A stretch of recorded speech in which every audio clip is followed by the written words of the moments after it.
All right, welcome everybody to another fantastic week, right? I know we have been on lockdown week 6, right? Or did I I lose have no count of the idea weeks? anymore. Right, but hope you're having a beautiful week, despite the fact that we're all isolated and just, distant from all of our loved ones. Today is a brand new day. Today is a brand new day to learn, to explore different paradigms, how to innovate and create solutions for the world, to create a better world. And in today's podcast, Heartship, the Now of Leadership and Us, we have a fantastic guest. Annalie and I are really excited to bring her on. She was a professor and then turned into an entrepreneur. We have Dr. I. Let's bring her on. Welcome, Dr. I. Oh, thank you so much for having me. Really, really honored to be here. No, it's when I saw you on Twitter, I was like, oh my God, she's doing such brilliant things. And that's one thing I love about Twitter is you have really good, honest conversations as opposed to different platforms. And when I saw what you're doing, I was like, okay, this is whom I need to bring on to explore how education is changing, because the future is not possible if the now is not taken into consideration. So that's why it's such a honor to have you. Thank you. You're welcome.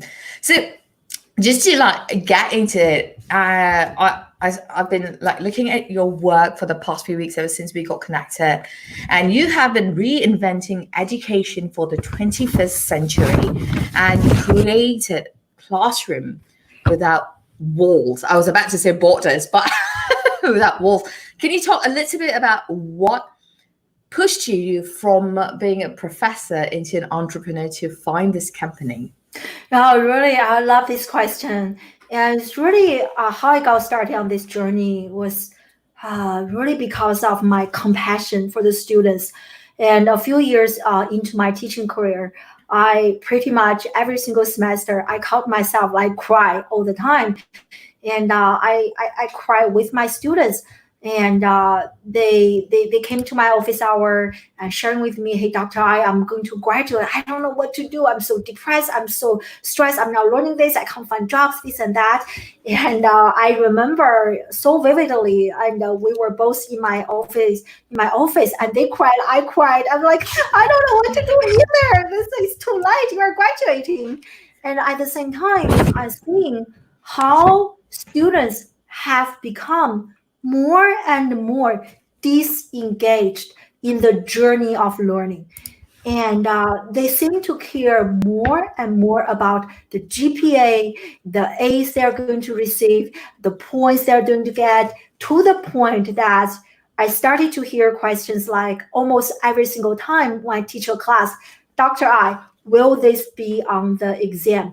Dr. I, will this be on the quiz? Dr. I, if I go to your event, listen, learning is for me. If I go to your event, this is why I bring in TED speakers, amazing 7-8-figure entrepreneurs to the classroom.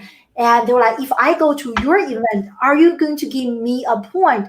And if you hear that a lot, it's really hurtful, right? Many people, they become a teacher to see the spark in the students' eyes, to see that they come to your class, they actually enjoy the journey of learning. And I don't see that. That's why I cried. So at the same time, seeing my own children from being all those cute little imaginative, creative, curious young children to my older son when he was about 6 and 7 years old, he was like, I don't want to go to school, mommy, daddy. It's so boring. It's not engaging. I was like, okay, wait a second.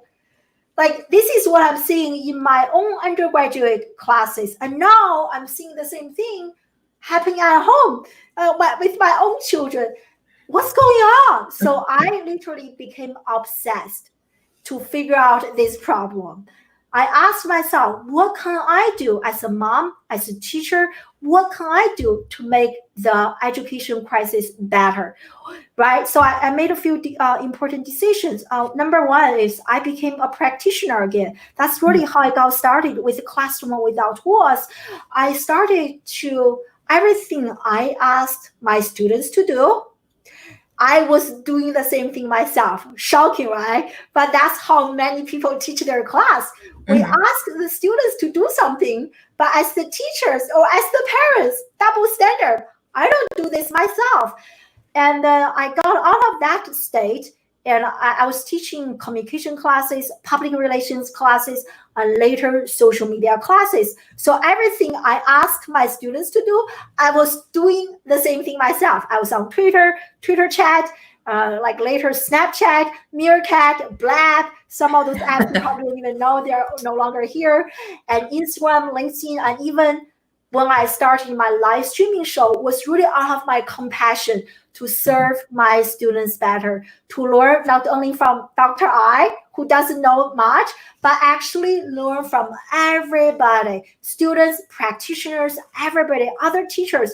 And then that's how I got started. It really started with my compassion, with my desperation at the same time, to build a better learning experience for the students. So as I continue to do that, something really interesting and totally unexpected started to happen. Speaking engagement, I got featured on Forbes, Pearson Education, and so many different places. I started working with Adobe. Like they all came to me. I was like, wow, that was not the intention. The intention was serving the students.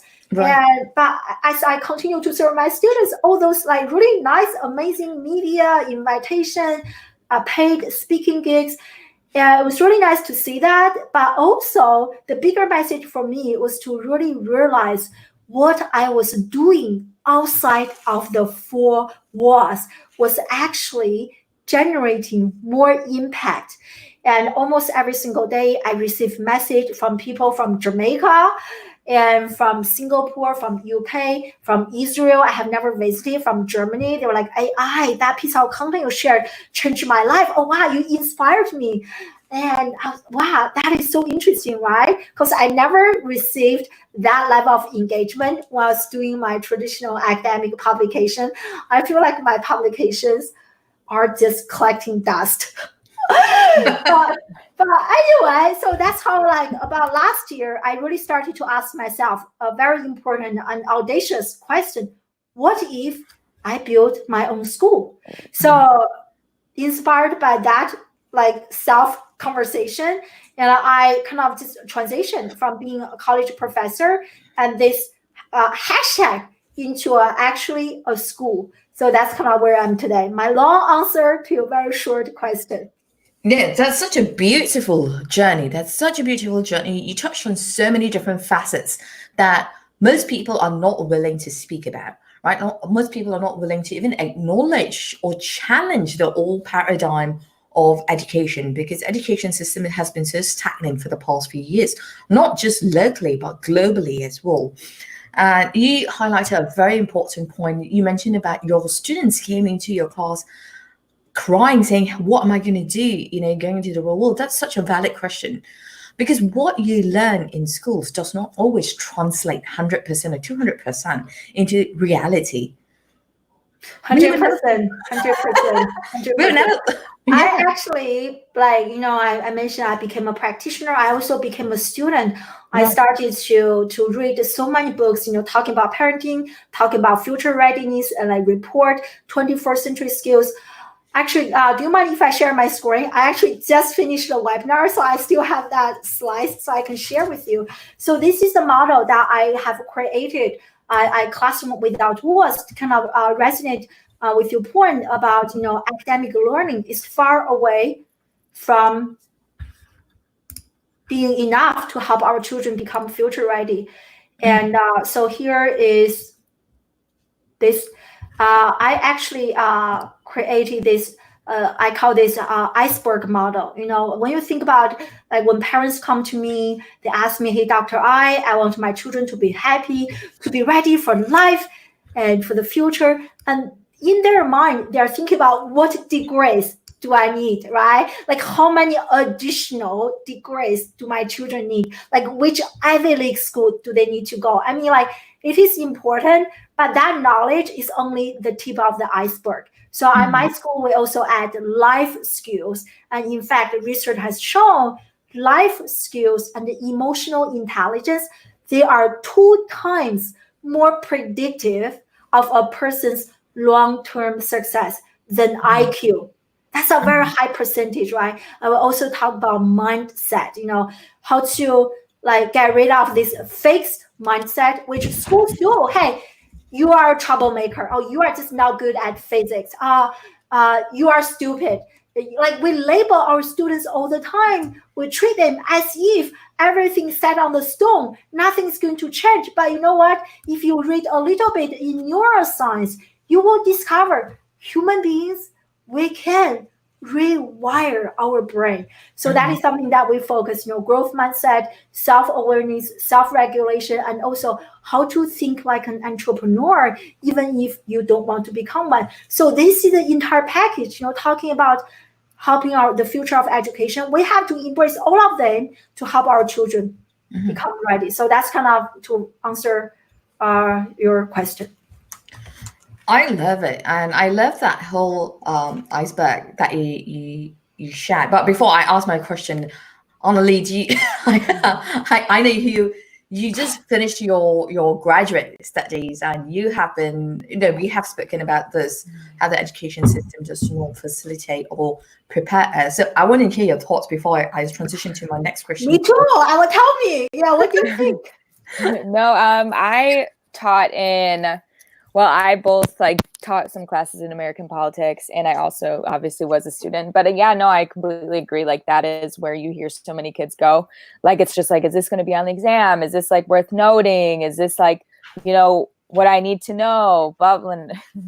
And so it is true that that's just, and I don't necessarily know where it came in, where we had to be so results driven, not just learning for the sake of learning. And that's kind of when I think about my own experience, in grad school, it stopped. I thought that I was going to graduate school just to learn and just to have, kind of fun with it. And in terms of learning is really fun for me, but it was just a totally different experience. Definitely okay, how can, where do people go to school, or how many times people get published, who they get published with. And it was just the actual joy that just came from it really was gone. So it's kind of glad that I saw somebody else kind of leave it, because that's why I didn't go full force and being in academia, because it just wasn't necessarily as fun.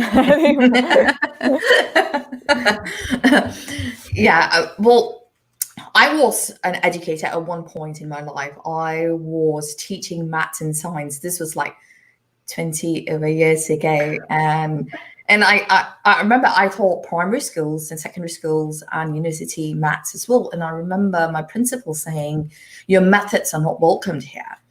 And I was like, what do you mean my methods are not welcomed here? Because I was listening to my children as to how they assimilated, how they digested, because I taught in such a way, it was just not, I stood in front of the blackboard and wrote things. It was, I would take them out of the classroom. I'd go into the fields. If we were talking about science and talking about how glasses are made, I'll ask them to touch the sand, and I'll say, do you know what sand can turn into? So that kind of clicks into that. And that's creativity, that's imagination. And my principal was like, no, this is not the way that you teach your children. And those kind of methods are kind of taboo, right? That those kind of methods are ostracized. But it's interesting how nowadays it's so important to really tap into creativity. Like you mentioned, Dr. Ai, creativity is such a huge factor, even in adults, in the way that we learn. But it starts in the classroom, right? How students gain that knowledge and how they transfer. And just go ahead. Go ahead. I have a quick story regarding creativity. And I think, as parents and as educators, we really have to think, when you look at babies, they are so creative, they're so imaginative. So here's a study, it's called Paperclip. So a group of researchers, they ask children, how many ways can you think of using a paperclip? And the 3 years old, the 4 years old, they this and that, hundreds of ideas. And they scored at genius level, 98%. So 5 years later, they tested the same group of children. Guess what happened? And so they, from genius level, 98% to 50%. So their creativity, by the time they become teenagers, actually decreased. And so another 5 years later, and they tested again the same group of children, by the time they become young professionals, continue to decrease. And by the time they become adults like us, 2%. So what happened from 92% to 2%? You really have to question, what did we do to our children's imagination and creativity? And it is very, like, you really have to rethink about the ways that we're teaching. So if educators, we can show up, and parents, if we can show up as facilitators as opposed to dictators, I think we can really protect and preserve our children's creativity, imagination, and curiosity. Right. And I love that you said, the research that you just shared, how like babies, their creativity is increased. And then when you become teenagers and adults, it decreases. Right. I think that just shows, that's just such a testimonial that shows that, in order to stand out, because we have been constantly bombarded with messages and just whatever messages, even on media or in different schools, to stand out, you need to be the best of the best. To stand out, you need to be the cream of the crop, or whatever lingo buzzwords that they use. But what is best of the best, right? Best of the best is, going back to your point, creativity. And everyone learns differently. Everyone has got different sets of skills, and education is the starting point, right? Education is the starting point where everyone spends a lot of time in the classroom, like interacting with their educators, interacting with other students, so-called classmates or friends. And then you have the old way of saying, you're stupid, you're not intelligent. That's the wrong answer.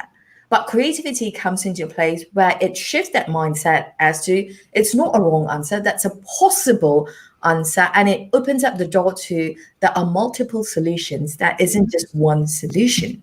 Totally 100%, right? Like, in that regard, we should really get rid of multiple choices, because they don't really serve, like, they don't really introduce multiple perspectives on life. I mean, the same question, if you ask people from different countries, they may interpret the question very differently and therefore give you complete different answer. Totally. Yeah, I agree. Yeah. So this brings me to another question. So classroom without walls is bringing solutions to schools who, schools or people or countries, because this is like open to so many different countries, right? And this is like challenging the normal ways or how the learning paradigm is. So I want to understand from you, how is this challenging the set ways of paradigm of education system with what you offer, what your platform offers? Yeah, so in quite a few different ways. And one way is like, when you look at a traditional class, they have like 5 years old in the same class, kind of like the industrial line, right? Like the same category. Hey, you are all crackers, this category, bananas, that category. So how we categorize students is based on age. 5 years old, you are supposed to be like this. 6-year-old supposed to be like this. Again, so much research has shown that we need a mixed age model to thrive. Like, I don't know if you notice this, and many children, undergraduate, high school students, that's the age kind of I work with. And when you put them in a mixed age environment, when you ask them to have a conversation with like older people, they struggle. They really struggle. They don't know how to communicate, or having a conversation with younger people. I can tell. I have interacted with the students. When they talk to me, their whole body is so tight. I'm like, relax. They haven't practiced like in this mixed age environment. So that's one way we disrupt. So I classify that was, we have mixed age, 12 years old above. And so last year at my event, and this is before the coronavirus, we were actually in person, and we have younger children, we have older children. It is amazing to see the interaction between the old and the young. The younger one, they look up to the older kids, and then which makes the older kids feel like, I'm so proud of myself, right? And then at the same time, in reverse manner, you see that the younger children start to embody some of the manners of the older kids. That reverse like mentorship, I love that. So we do that mixed age. So that is one way. And another way is like traditional school, right? You think learning only happens when I go to school, right? But at classroom without walls, we believe the best education actually happens outside the classroom, when you are outside of the school.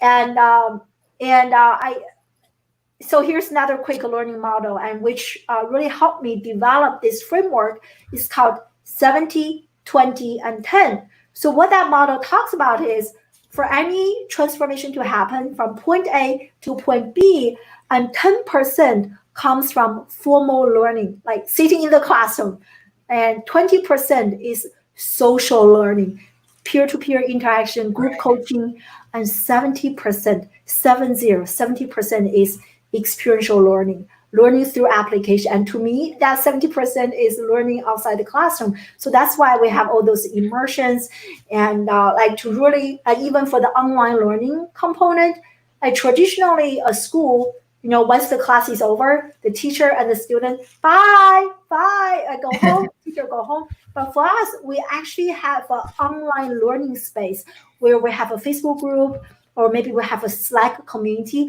where learning, like communication, is happening all the time. I don't have to wait until next week when I see my teacher again to ask this question. I may already forget about that question. Right. So when students are outside the classroom, maybe they're at home, they're practicing this. Oh yeah, that's what we discussed. I got stuck. They can immediately go to our online learning platform and ask a question, very immediate, and then they can download the app on their phone. And we actually nurture and create a learning community. And it's also for teachers to understand how to use technology. Like so many teachers are, a technology challenge, right? They refuse to learn. But like you cannot, if you want to make online learning work, if you are only asking your students to watch a few pre-recorded videos, some teachers don't even do videos. You are doing a disservice to your students. And you have to, and the school need to invest in the teachers and to teach them how to use social media, how to use technology, so they can leverage those tools to make learning more effective. So I think that's another way we really disrupt the traditional space. We make learning happen 24/7. It doesn't only happen at 5 p.m. on Monday. We have conversation going on all the time. And in that collaborative space, I'm not always speaking. We are learning from each other. And also a big component at my school is we bring in professionals. We bring in the not just academics, but the professionals who are actually on a daily basis practicing, validating, iterating, reiterating, and adjusting what they have learned from a book, from a webinar. We need more of those people to be in the classroom, to co-teach, co-nurture, to co-create a more powerful generation. So those are just some examples that we cannot disrupt the old model. That's powerful. That's truly powerful. It's like, Superman flies and then you see all that, the power. That's how I envision this to be. I have so many questions as you were speaking, right? You mentioned multiple points. You mentioned about mixed age, and I was able to, when I first moved to the United States, that was the first time I was able to experience mixed age environment, right? Because I went schooling in the British system. So it was like I was always with the same age cohort. There was no challenging it. When you challenged, you're looked at, oh, you're a weirdo. But it's so true. You brought up a really great point where when you are with mixed age group, it pushes you to learn. It pushes you to bridge that gap of generational gap. Then it becomes a generational coalition. Right. And I know Annalie and I actually university mates. We went to university 2011, and that's how I met her. And interestingly, she's a millennial and I'm a Zennial. So it's like the age difference, right? It also pushed me to interact with millennials. It pushed me to interact with my own age group, the Zennials, and then the X generation, and then the baby boomers. That was such an amalgam, but it was interesting to see other people's perspective and learn their perspective as well, which highlights a very, very huge factor, right? It promotes diversity from a very nuanced level that people are struggling to achieve in the workplace, people are struggling to achieve in nations and communities. I need, Annalie, you have been in school environments. I want to hear your thoughts as well. I just remember going back to when I was younger, when I was like in kindergarten and things, like the teacher, we had like the reading buddies. So instead of like a teacher reading to us, they would bring like fourth graders in and have them read to us instead. And I remember that being like the coolest thing in the world, because it was finally someone that wasn't so much older than me. It was like, okay, you know, I don't know if there's like maybe feelings of anxiety, like when I was like reading to other peers, and it was like, okay, so I didn't have to be the one to always do it. And it didn't have to be the teacher who was kind of boring doing it. So it was finally somebody that I could like relate to and see myself being in a few years. Cause you can't really see when you're a kid, like you can't envision yourself as like, you know, 35, 45, you know, 50 years old. So it was like to see somebody reading who was like, okay, that's going to be me in a few years. That was, you know, really great. And I think it's just, I've always benefited from having friends that are different ages than me. They have different experiences, you know, different backgrounds. So it's just interesting to see how like we come from so many different places and how we literally end up in the exact same place. So I think in just like, you know, regular life, we haven't been taught in like, you know, the structures of traditional education. It's like you're always by people and there's like, you know, a set power dynamic, there's a set hierarchy. And I think it does, you know, dull education sometimes in a way. Like, I mean, that's why kids are like happy when they see, you know, professors who are, you know, kind of cool and hip and know what they're talking about, know the lingo, because like we can all relate to it.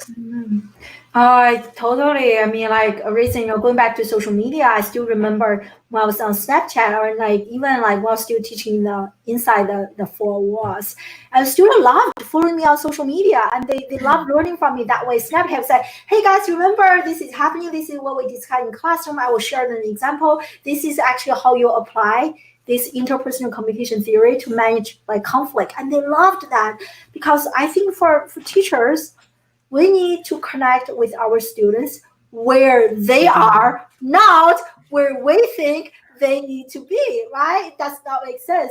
So I have another, in terms of intergenerational learning, there's actually another study. I think it's a TED Talk. I don't know if you know. And so what they did is that they mingled like children, like preschool at 5-6 years old with older people, like nursing homes, and they interact with each other like over a period of time. So it's a longitudinal study. And after, I don't know how long, but after extended period of time, and they discovered something really shocking. So the overall well-being of the seniors has increased substantially, and the vocabulary and reading comprehension of the younger children, the preschoolers, also improved substantially. And it's very interesting to see that type of intergenerational learning, you know, how you can add another dimension to challenge your own assumptions. And it's really beneficial for young children. They are actually learning more sophisticated like vocabulary, not just the language they speak with their peers, which is important, but you also need to kind of do this type of vertical, not only like horizontal learning. That limit your vision, like if you only do that for a period of time. Yeah, no, I just remember, I really like the point that you said we need to meet them where they are, because I remember being in my own classroom, and obviously you can't get away from what social media is. So when I would get the kids to like learn about like different, whatever we were reading in class, I'd be like, okay, write it in like a form that you're familiar with and that like actually gets you excited. So we had to read like the Declaration of Independence and we had to analyze it. So I was like, okay, so if you were like today, like trying to like, you know, make a rap about like the similar themes in the Declaration of Independence. And so like the kids did that and they really enjoyed it. And then I actually had like some of my peers and like my principal came up to me and was like, I feel like, and a couple other people feel like you're just trying to kind of be too cool with the kids. And, you know, and that's you have to like think like, are they actually learning, or are they, are you just trying to be their friend? And do they know the difference between like what you're doing? And I was like, well, I think you're then like missing the whole point of the project. And I think you're underestimating like what the students can do.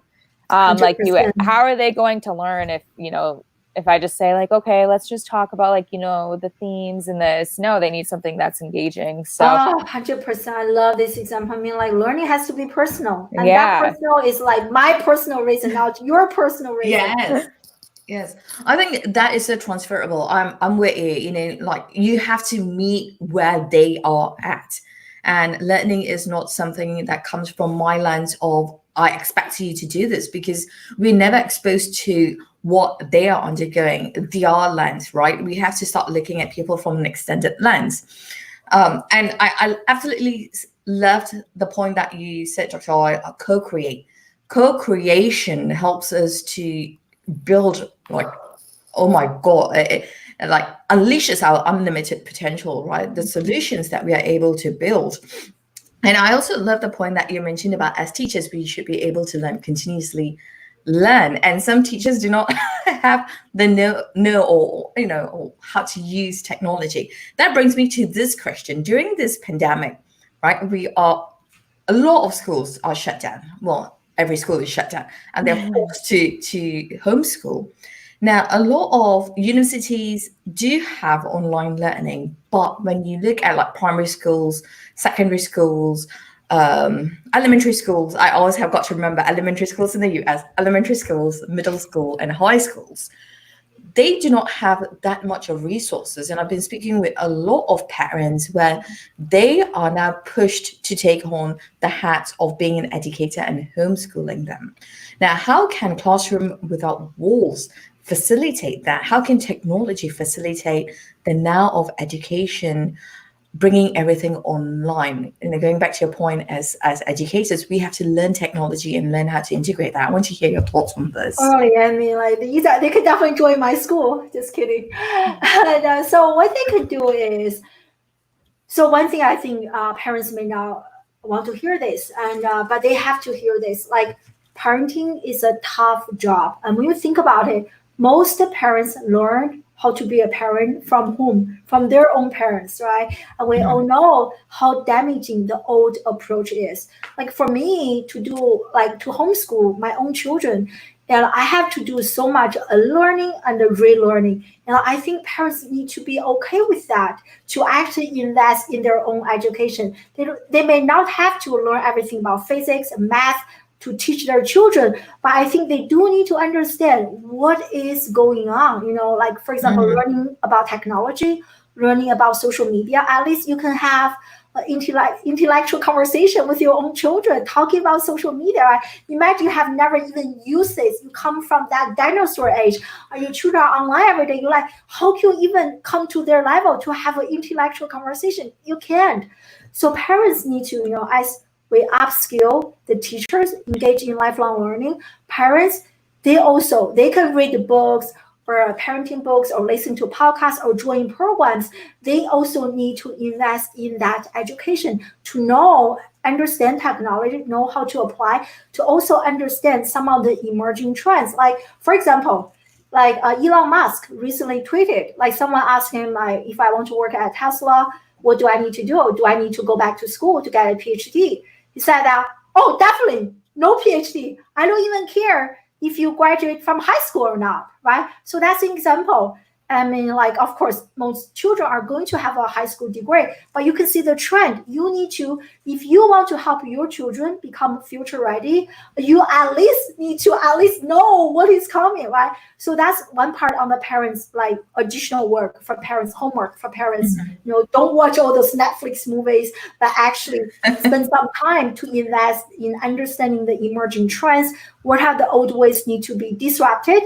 And also, there are, in terms of online learning, and there are so many alternative online learning platforms. And a few weeks ago, I did a blog article talking about online learning, and I listed at least 20 online learning platforms, and half of them are free.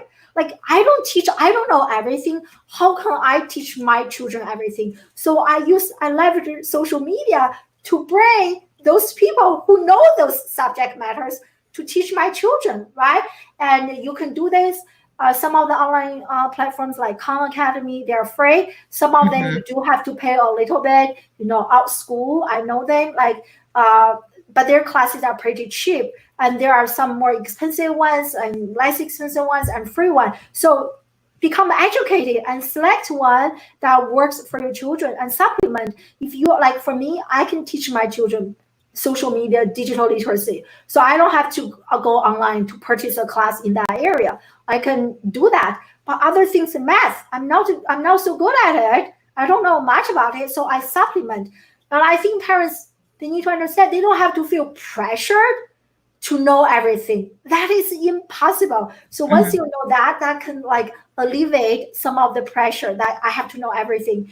But instead, just purchase or use free resources to help your children. And or even like that, I'm such an advocate of using social media and technology. And a quick way, I teach my own children is my son, 8 years old, he's really into drawing. You can use drawing as a hashtag. Go to LinkedIn, go to Twitter, go to Instagram, go to whatever social media platform that you like, and do a hashtag search, drawing artists, and identify those people, follow them, become a professional stalker, consume their content, learn from them, right? So I interviewed Seth Godin. He said that we don't need the mentors, but he said mentors are not scalable, but what you can do identify are heroes. Who are the heroes in your field of interest? Identify those heroes and learn from them. What did they do to get to where they are? Maybe you can try that, right? And make modifications, of course. But if you are willing to learn, there are so many people use social media to identify those people and follow them. And maybe your children can start a podcast. If they want to learn how to draw, hey, using StreamYard, you can do screen share. They can start a podcast. They can learn. They can interview artists in the field. They are practicing digital literacy. They are practicing interpersonal skills. They are practicing video production. And they're also learning how to do drawing. And they're also building a digital footprint, right? Why not? So there are so many ways. You just be creative. And there are so many ways you can use social media. But those are just some really simple examples can get the parents started, get their children so they don't stay at home and feeling bored every day. So at my home, we follow learn, reflect, and teach. So learn whatever they learn. Watch a video, read a book. That's the learning part. Reflection. I have 3 reflection questions that I ask my children. So after the reflection, and then you teach me. We bring teaching to the public space. They can use some Adobe products, tools, and they can do a blog article, LinkedIn, Instagram, or just a 5 minutes audio recording for me. This is what I learned. And trust me, when children know how to teach you, that is a good sign that they know this knowledge themselves. So go through that, learn, reflect, and teach. You don't have to teach them everything. Ask good questions, reflection questions. Hey, you teach me this. Can you figure this out? And that can reduce lots of pressure from the parents. I absolutely love it. The in-depth of your mind, it just explained it. I love that you also highlighted that, it's like starting a podcast, and you highlighted how many different skills that it catalyzes, right? When you start a podcast, when you interview, you're so right. I echo your points. You gain interviewing skills. You gain so many different skills. I didn't go to school for broadcasting. Not at all. I went to school for human conditioning and chemical engineering. And then I didn't learn about podcasting. I didn't learn about interviewing skills. I didn't learn about research. Everything was inherited from action. That's so true. When you start doing different things, that is creativity. And you gain all these skills that you never ever imagined that you would have gained. There's so many people go pay courses. How can I do this? YouTube is a way to learn all of that. Totally. I mean, even the other day, going back to learning has to be personal. So we have all those right now, everyone's getting rid of their stuff, spring cleansing. My children, they have all those clothes they no longer wear, too small for them. my husband and I have been nagging for them for so long to get rid of them or organize them or donate. So I kind of figure out a way to gamify this a little bit to make it more personal to my kid. So my 8 years old actually started selling some of those like old clothes on eBay. He got his first t-shirt sold on eBay, and he made $9. And the amount of joy and the pride on his face, I think, I have never sold anything on eBay, but I asked some questions. He figured out, in my mind, I'm teaching him how to fish, not necessarily giving him a fish, but teaching him how to fish. I think that's, my parents need to understand that, so many parents feel like I have to know everything in order to teach my children. That's the old model, the sage on the stage model, everything. The new way is that let's figure this out together, collaborative, right? Co-creative and collaborative. And so he loves that. He's organizing clothes. He's doing research on eBay, how to sell this. And he's also learning graphic design skills, how to talk to customers. We also talk about, how to add value to what you are selling. Everyone is selling a t-shirt at $9. How can yours rise above the digital noise? And he's like, oh, I can do some like coloring picture for them. I can add a thank you card. We had an amazing discussion, right? So think kind of like that way, design some interesting project based on your children's interest. And then as they are working on a project, they can integrate so many skills, far transcending what they can learn from a workbook. I love it. I absolutely love it. I have two more questions, and I know that we are running out of time. My first question is, your solution, Classroom Without Walls, is bridging the gap of education, highlighting the importance of diversity, highlighting the importance of redefining what education is and what education must become in order to prepare our future and our current to become successful, redefining success.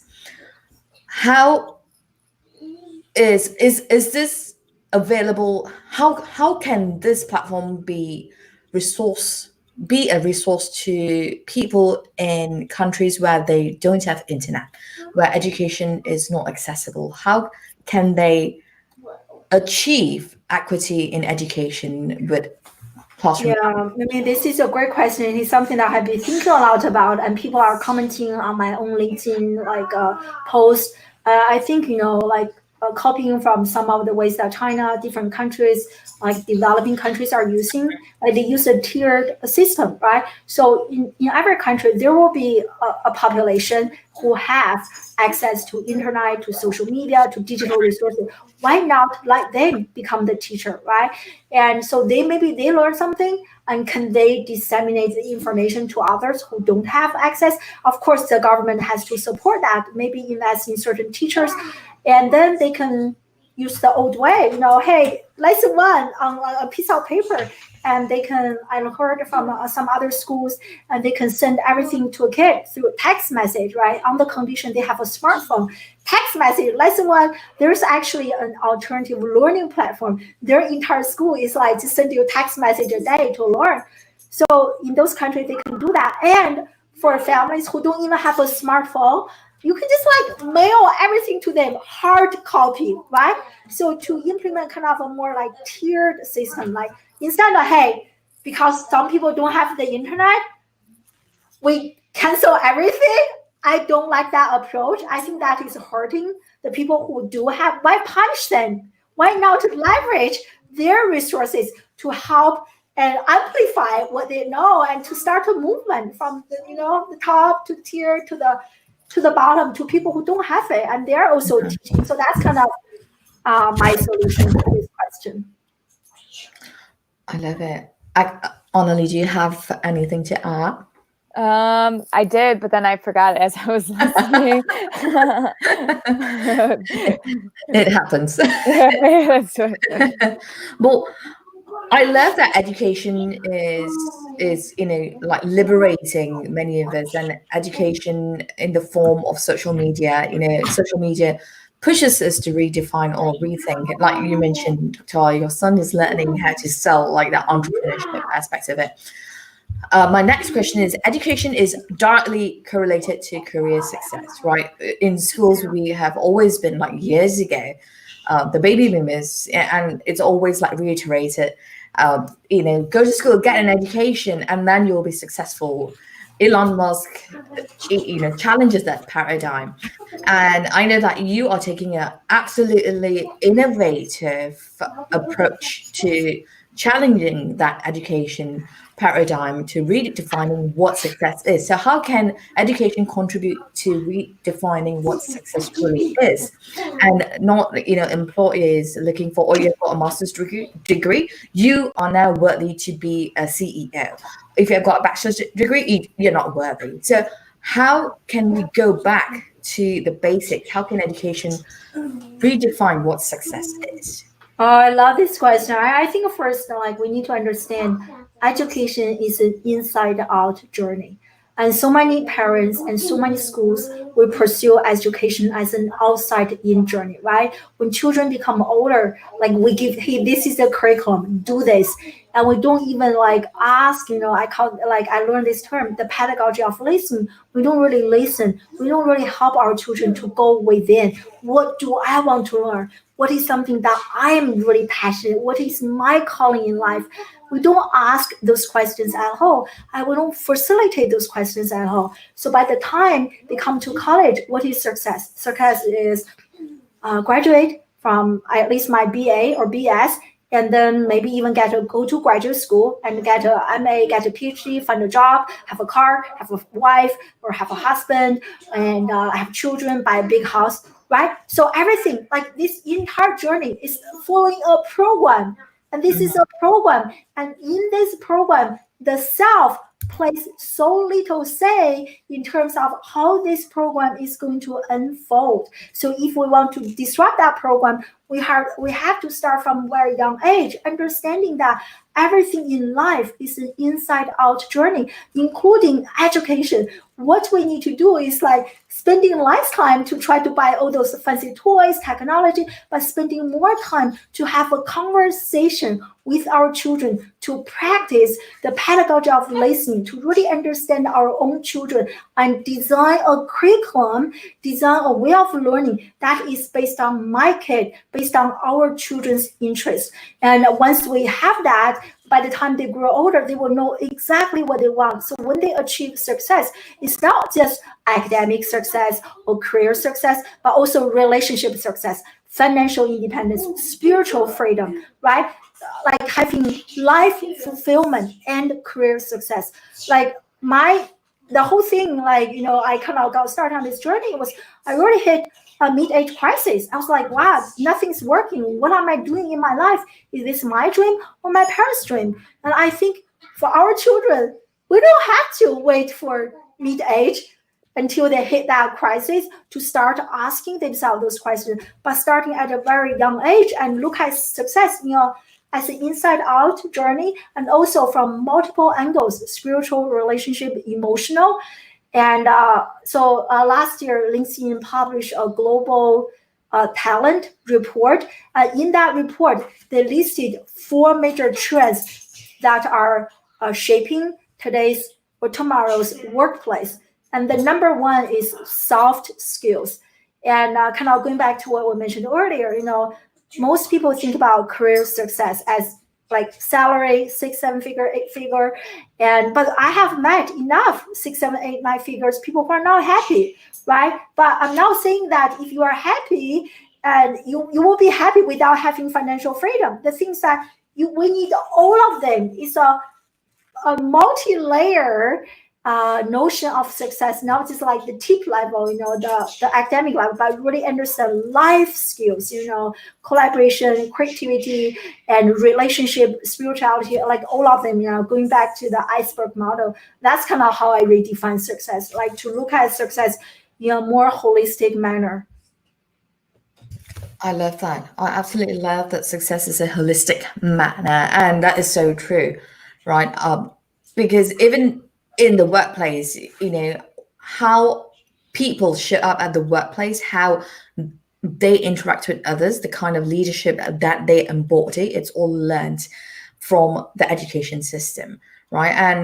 And one of the biggest factor that a lot of organizations are craving for right now is soft skills. How do I empower someone? How do I really value people? And it needs to come from a very deeper level: compassion, empathy, kindness, truly accepting someone from the level of how they are, how they show up, right? And that's such an important thing. And that's what Heartship is all about. The now of leadership. How do we embrace leadership? How do we challenge leadership in the education system, in the workplace, in our communities, even in political systems, religious system?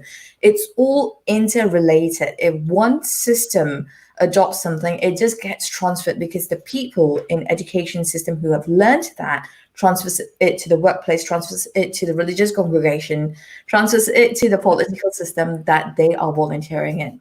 So it's been such a pleasure hearing your insightful, innovative solutions about education and how online education is changing the absolute laggard ways of paradigm of learning, and how it is actually opening up lenses as to how entrepreneurship, soft skills can be adopted. So thank you, Dr. Ai, for being on Heartship, the now of leadership, and as it's been such a pleasure exploring your mindset and your heart set. Oh, thank you so much for having me. Honored. All Thank right. you. Thank you.